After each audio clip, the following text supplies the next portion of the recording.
안녕하세요, 미스앤믹스입니다. 오랜만이에요. 오늘은 제 채널에서 가장 말씀드리기 두려운 생선 중 하나입니다. 언젠간 이런 날이 올 거라 생각은 했지만 아무튼 오늘은 고등어, 그 중에서도 강고등어에 대해서 이야기해보죠. 고등어 원물은 다음에 기회가 된다면 이야기해보도록 하고요. 시작하죠. 강고등어에 대해 말하기 두려운 이유는 바둑을 배운 지 3달 된 초짜가 이창우, 이세돌 앞에서 바둑에 대해 이야기하는 것과 같은 이치입니다. 공동어시장에는 수십 년 된 고등어 관련 업자분들이 수두룩해요. 물론 다른 수산물도 전문성이 필요하지만 고등어만큼은 아니라고 생각합니다. 그래서 오늘은 주제 넘는 이야기는 하지 않고 제가 알고 있고 맞다고 믿고 있는 내용에 대해서만 이야기하려 합니다. 선배님들 많은 조언 부탁드립니다. 머리 박겠습니다. 강고등어, 자반고등어라고도 합니다. 두 종류가 있죠. 국내산 강고등어, 노르웨이산 강고등어. 국내산은 생물 또는 냉동 제품으로 작업하고요. 노르웨이산은 당연하지만 냉동으로 작업합니다. 냉동으로 전부 들어오니까요. 아시겠지만 노르웨이 고등어가 맛이 좋기로 유명하여 이미 많은 국가에 정착을 했고 우리나라도 그중 하나예요. 하지만 오늘은 국내산 위주로 이야기할 겁니다. 중량은 사이즈에 따라 다 다르며 작업하는 회사에 따라 조금씩 차이가 있습니다. 그래서 제가 정확하게 말씀을 드릴 수가 없는 거예요.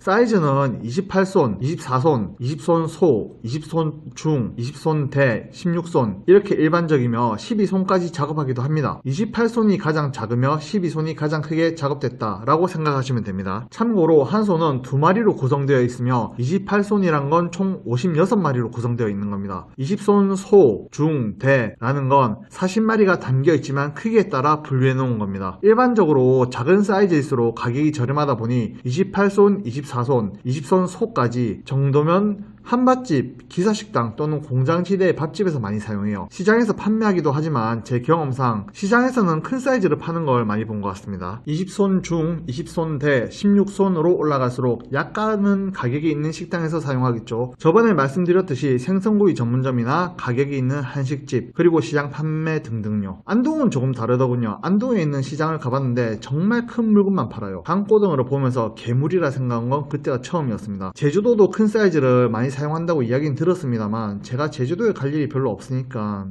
뭐라 말씀을 못 드리겠네요. 여러분들 혼자 없어 예. 자, 강고등어를 사왔습니다. 24손짜리고요. 아까도 말씀드렸지만 한 손은 2마리니까 24손은 48마리가 들어있습니다. 머리의 밑부분에 고등어 한 마리 들어있는 거 보이시나요? 그냥 간단하게 꼬리를 세어보면 12마리가 있다는 걸 아실 수 있겠죠. 가까운 곳에 강고등어 공장이 있어서 사오긴 했는데 생물로 작업한 건 맞는 듯 하지만 깔끔하진 않네요. 보통 강고등어는 환기가 잘 올라와요. 환기란 노란기를 말하는 겁니다. 기름 올라왔다고도 하죠. 예전에 도매상에서 일할 때 냉동 창고에 넣어둔 강고등어가 한 달 만에 환기가 올라오는 걸 본 적이 있습니다. 문 바로 옆에 두어서 바람도 맞고 온도도 조금 높았던 게 원인이었어요. 그래서 강고등어는 다른 수산물보다 보관에 조금 더 신경 써야 한다고 생각해요. 제가 손으로 가리키는 거 보이시나요? 이건 고등어를 자르는 분의 잘못이라기보다 고등어의 배 부분이 헐렁한 게 원인일 가능성이 높습니다. 고등어의 배가 힘이 있고 단단하다면 칼이 매끄럽게 들어가지만 배에 힘이 없고 물렁하다면 저런 현상이 벌어지는 겁니다. 이렇게 생각하시면 돼요. 예리한 칼로 A4 용지를 자를 때와 젖은 A4 용지 또는 젖은 티슈를 자를 때의 느낌이라고 생각하시면 됩니다. 제가 직접 보여드리죠.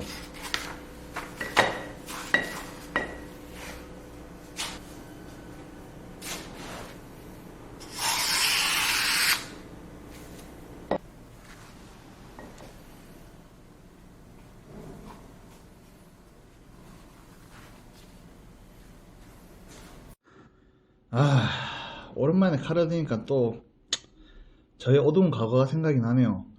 감천의 칼날이라고 한 번쯤은 들어보신 적이 있을 겁니다. 필살기는 병력 1섬이었고요. 감천에서는 제가 검을 휘두르는 모습을 본 사람이 없어요. 왜? 워낙 빠르니까. 기멸의 칼날이라는 일본 애니메이션도 저를 모티베이션 했다 하더라고요. 사무라이 스피릿 게임의 우쿄가 사과 베는 모습도 저를 따라한 겁니다. 아무튼 지금은 그냥 조용하게 살고 있습니다. 제 이야기가 너무 길었네요. 강고등어가 약간 울퉁불퉁하죠. 그렇게 좋은 재료를 사용하지는 않은 겁니다. 원재료가 그렇게 좋은 건 아니었던 거예요. 하지만 저렴한 식당에 데려가는 데는 문제가 없다고 생각해요. 자, 강고등어를 구워보죠. 이거 하면서 정말 군침이 돌대요. 제가 지병이 있어 먹지는 못하고 맛만 보고 뱉었지만 맛은 정말 좋았습니다. 이건 제가 요리를 잘하는 거겠죠. 아무튼 고등어 굽는 장면을 마지막으로 이제 영상을 마치겠습니다. 감사합니다.